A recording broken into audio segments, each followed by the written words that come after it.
स्वागत है दोस्तों आपका हमारा चैनल एके आकाश में। दोस्तों आज हम बात करने हैं मोबाइल के कैमरे के बारे में।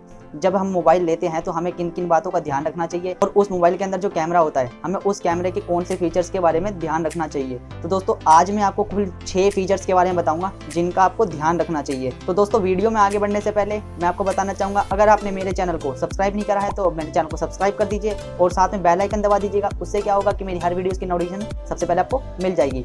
तो दोस्तों चलिए स्टार्ट करते हैं। तो दोस्तों सबसे पहला जो हमारा फीचर है कैमरे का वो हमारा है प्रोटेक्शन लेयर। जब हम कैमरा देखते हैं तो आपने देखा होगा कि यार कैमरे के ऊपर एक कांच की परत बनी होती है, कांच की या प्लास्टिक की किसी चीज़ की भी वो प्रोटेक्शन लेयर होती है। तो वो हमारे कैमरे को यानी हमारे कैमरे के लेंस को घिसने से या स्क्रैचेस से बचाती है, धूल से बचाती है, ताकि हमारा जो इमेज है अच्छी आए, क्लियर आए। तो दोस्तों अब बात कर लेते हैं ये जो प्रोटेक्शन लेयर होता है वो किस चीज़ का बना होता है। तो दोस्तों ये प्लास्टिक का ही बना हो सकता है, गिलास का ही बना सकता है, गोरिल्ला ग्लास का ही बना सकता है, सैफियर ग्लास का ही बना सकता है। तो दोस्तों हमें याद रखना चाहिए जब भी हम मोबाइल लेते हैं हमारा जो कैमरा है उसका जो प्रोटेक्शन लेयर है वो प्रोटेक्शन लेयर हमारा या तो गोरिल्ला ग्लास का बना हो या सैफियर ग्लास का बना हो। तो ऐसा याद रखना।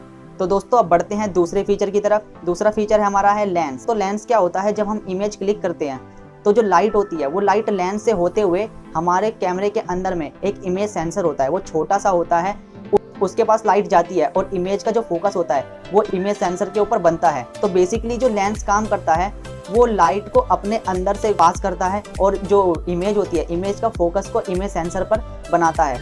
तो लेंस का काम होता है। दोस्तों अब बढ़ते हैं तीसरे फीचर की तरफ, मोस्ट इंपॉर्टेंट फीचर अपर्चर। अब बात कर लेते हैं अपर्चर क्या होता है। कैमरा लेते टाइम हमें अपर्चर का ध्यान रखना चाहिए कि अपर्चर जो है वो आपका सबसे कम से कम हो। आपने देखा होगा बड़े बड़े स्मार्टफोनों में, एप्पल की बात करूं, सैमसंग की बात करूं, वन प्लस की बात करूं, तो आपने देखा होगा इनके अपर्चर हमेशा कम होते हैं। तभी आपने देखा होगा कि इनकी इमेज की क्वालिटी बहुत अच्छी होती है। तो यार उनके अपर्चर कम होते हैं तभी उनकी इमेज की क्वालिटी अच्छी है। तो हमेशा यही ध्यान रखना चाहिए कि अपर्चर कम से कम होना चाहिए। मैक्सिमम टाइम को कैमरे को देखा होगा, उसके अंदर में काला सा छेद होता है। एग्जाम्पल ही दे दूं तो आपका आंख जो होती है, आपकी आंख के अंदर में काला सा छेद होता है। आप उस छेद को देखें तो वो जो छेद होता है वो काम क्या करता है, जब आपके पास लाइट तेज आती है तो हमारे आंख क्या काम करती है, जब हमारे पास लाइट तेज आती है तो वो सिकुड़ जाती है, यानी लाइट को कम पास होता है ताकि आपके आंख को कोई इफेक्ट ना हो। ऐसे ही जब लाइट कम होती है यानी लो लाइट कंडीशन होती है तब वो फैल जाती है। तो वो होता क्या है, जो हमारी आंखों की पुतलियां हैं वो सिकुड़ती है और फैलती है। ऐसी जो होल्स होता है हमारे कैमरे के अंदर वो हमेशा हमें देखना चाहिए कि वो बड़ा हो। जितना ज़्यादा आपके कैमरे का होल बड़ा होगा लाइट भी उतनी ही ज़्यादा उस होल के थ्रू आपके इमेज सेंसर तक जाएगी और आपका इमेज बहुत अच्छे से फोकस करेगा उस इमेज सेंसर पे, जिससे आपकी इमेज क्वालिटी एकदम बढ़िया आएगी, यानी फर्स्ट क्लास आएगी। तो देखा, ये जो आपका अपर्चर है और जो होल है ये आपस में रिलेटेड होते हैं लेकिन अपोजिट रिलेटेड होते हैं, यानी अपर्चर कम से कम होना चाहिए और होल उससे ज़्यादा ही ज़्यादा होना चाहिए। तो हमेशा ये चीज़ आपको ध्यान रखनी चाहिए। जब भी आप अमेजोन पे जाते हो या फ्लिपकार्ट पे जाते हो तो एफ वहाँ पे 1.7 1.8 होता है। तो आपको हमेशा ध्यान रखनी चाहिए कम से कम हो, यानी अभी जो लेटेस्ट चल रहा है वो 1.7 चल रहा है तो आपको अपर्चर 1.7 या उससे कम लेना चाहिए। वैसे अभी जो लेटेस्ट चल रहा है 1.7 का है, तो अपर्चर का भी ध्यान रखना चाहिए। दोस्तों अपर्चर की एक और खासियत है, जितना ज़्यादा आपका अपर्चर कम होगा उतना ही शॉर्ट डिस्टेंस से आप जब पिक्चर को क्लिक करेंगे तो आपका जो बैकग्राउंड ब्लर है वो उतना ही ज़्यादा होगा।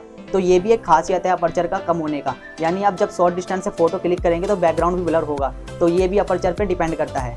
तो दोस्तों वीडियो में आगे बढ़ते हैं और बात करते हैं फोर्थ फीचर की तरफ। तो फोर्थ फीचर हमारा है फोकल लेंथ। फोकल लेंथ क्या होता है, आपका जो इमेज सेंसर है और जो आपका अपर्चर है उसके बीच में जो डिस्टेंस होता है उस डिस्टेंस को फोकल लेंथ कहा जाता है। फोकल लेंथ आपका जितना ज़्यादा होगा, यानी अपर्चर इमेज सेंसर के बीच में जितनी ज़्यादा डिस्टेंस होगी तो उतना ही आपके बैकग्राउंड ब्लर उतना ही ज़्यादा होगा और वाइड एरिया उतना ही कम होगा, यानी एरिया जो आपका है उतना ही कम होगा वाइड में और बैकग्राउंड ब्लर बहुत ज़्यादा होगा। अगर आपको वाइड एरिया ज़्यादा चाहिए तो आप फोकल लेंथ कम ले सकते हैं, अगर आपको वाइड एरिया कम चाहिए तो आप फोकल लेंथ ज़्यादा ले सकते हैं। तो ये भी एक फोकल लेंथ की खासियत है। तो दोस्तों मैंने आपको फोर्थ फीचर भी बता दिया। अब बढ़ते हैं फिफ्थ फीचर की तरफ, वो है हमारा कैमरा सेंसर। कैमरा सेंसर क्या होता है दोस्तों, आपने देखा होगा जब अब मैं बात करूं कैमरे की या अब बात करूं मोबाइल फोन्स की, तो जो कैमरे के अंदर में सेंसर होता है वो आपका बड़ा होता है, क्योंकि आपने देखा होगा कैमरे बड़े बड़े होते हैं। DSLR जो कैमरा होता है उसका लेंस भी बड़ा होता है, कैमरे का सेंसर भी बड़ा होता है। तो उसके अंदर में होता क्या, फुल फ्रेम सेंसर होता है जो कि कॉस्टली होता है, क्योंकि वो ऑब्वियसली बात है बड़ा है तो कॉस्टली तो होएगा ही। और अगर हम फ़ोन की बात करें तो फ़ोन हमारा इतना सा होता है, फ़ोन उतना सा है तो कैमरा इतना सा होता है, उसके अंदर जो लेंस होता है वो इतना सा होता है। तो यार इतने से अंदर में लेंस और जो कैमरा सेंसर होता है वो इतना सा होता है बिल्कुल। तो इतना सा कैमरा सेंसर जो है आपका उस इमेज को फोकस करना। तो आप देख सकते हैं कितनी एडवांस टेक्नोलॉजी है। अगर हम बात करें फुल फ्रेम की, उसको मोबाइल में लगाओगे तो यार वो आपको कॉस्टली पड़ेगा, जो आपके मिड रेंज के फ़ोन के अंदर में नहीं आएगा। आजकल क्या है कि मिड रेंज के अंदर में आपको फुल फ्रेम ना देके आपको सोनी के सेंसर दिए जाते हैं। आपने देखा होगा सोनी के सेंसर आपको पोको के अंदर में या वीवो के अंदर में आपको ज़्यादातर मैक्सिमम टाइम क्या देखने को मिलता है, सोनी के सेंसर होते हैं। वो एक नंबर के होते हैं, उनके अंदर आपकी इमेज की क्वालिटी बहुत अच्छी आती है। लाइट कंडीशन में फोटो तो और ज़्यादा अच्छी खींचते हैं, साथ में लो लाइट कंडीशन में भी फोटो एक नंबर खींचती है। दोस्तों कैमरा का जो सेंसर है वो मेगापिक्सल पे भी डिपेंड करता है, यानी मेगापिक्सल जितना ज़्यादा होगा आपका उतनी ही इमेज क्वालिटी आपकी अच्छी होगी। और दोस्तों आपको मोबाइल लेने से पहले या कैमरा लेने से पहले आपको ये भी ध्यान रखना चाहिए कि जो कैमरा का सेंसर है वो मैनुअल है या सॉफ्टवेयर द्वारा ऑपरेटेड है। मैनुअल में क्या होता है, आप उसके अंदर में 64 मेगापिक्सल, 48 मेगापिक्सल, 12 मेगापिक्सल अपने हिसाब से एडजस्ट कर सकते हो।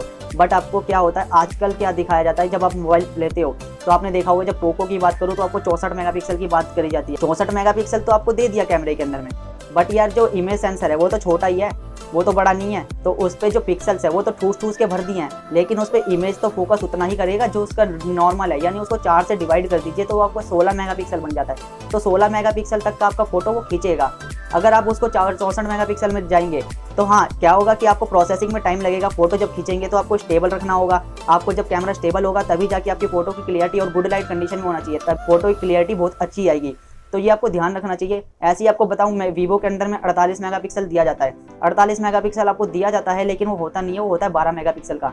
4 से डिवाइड करेंगे तो वो 12 मेगापिक्सल का आएगा। तो वो भी सेम ऐसी कंडीशन है कि उसके अंदर मेगापिक्सल ठूस दिया, लेकिन कैमरे का सेंसर जो है वो तो बढ़ाया नहीं है, वो उतना का उतना ही है, छोटा ही है। तो उस पर इमेज जो फोकस होगा टाइम लेगा, प्रोसेसिंग में टाइम लेगा, और जो डिस्टेंस होगा उसका फोकल लेंथ होगा वो भी आपका छोटा ही होगा, ज़्यादा बड़ा नहीं होगा। तो जब कैमरा सेंसर बड़ा होगा तो फोकल लेंथ भी बड़ा होगा। तो यही आपका कुछ फीचर है। मैनुअल देखना चाहिए, सॉफ्टवेयर है, तो ये आपको ध्यान रखना चाहिए। दोस्तों कैमरा सेंसर के बारे में बता दिया आपको। अब बात कर लेते हैं मोस्ट इंपॉर्टेंट फीचर, छठा फीचर। वो क्या है, ISP, इमेज सिग्नल प्रोसेसर। ये क्या होता है, ये कैमरे का ब्रेन होता है, यानी उसका दिमाग होता है। यही ऑर्डर देता है कि आपको ये करना है, ये करना है, ये करना है। यानी उसके बाद जब सिग्नल जाता है तो वो बता देता है कि ये इसकी फोटो है या उसकी फोटो है। तो बेसिकली होता क्या है कि ISP जब फोटो को क्लिक करता है तो वो बहुत सारे कलर और जो रो फाइल्स होती है उसको कलेक्ट करता है। और AAA यानी A3, auto focus, auto contrast, auto wide angle और HDR, यानी इन सबको एक ही टाइम पे यानी रियल टाइम पे सबको एडजस्ट करना, सबको ऑर्डर देना, वो किसका काम होता है, ISP का काम होता है। तो दोस्तों आज मैंने आपको पूरे 6 फीचर्स के बारे में बताए हैं। वो 6 फीचर्स कौन कौन से थे? सबसे पहले आपका था प्रोटेक्शन लेयर, दूसरा था लेंस, तीसरा था अपर्चर, चौथा था फोकल लेंथ, पांचवा था कैमरा सेंसर और छठा था ISP यानी इमेज सिग्नल प्रोसेसर। तो ये आपको 6 फीचर्स को हमेशा ध्यान रखना चाहिए जब भी आप एक स्मार्टफोन ले रहे हो या कोई नॉर्मल कैमरा ले रहे हो। तो ये 6 फीचर्स आपको याद होंगे, तब आप एक बेस्ट कैमरा सस्ते में ला सकेंगे और आप एक अच्छी और क्लियर फोटो खींच सकेंगे।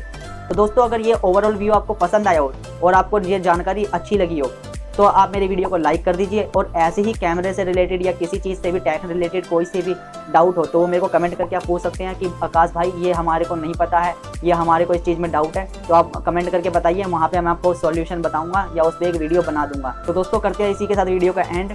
ऐसी और इंटरेस्टिंग वीडियो देखने के लिए मेरे चैनल को सब्सक्राइब करना, साथ में बेल आइकन दबाना। उससे क्या होगा, हर वीडियो की नोटिफिकेशन सबसे पहले आपको मिल जाएगी।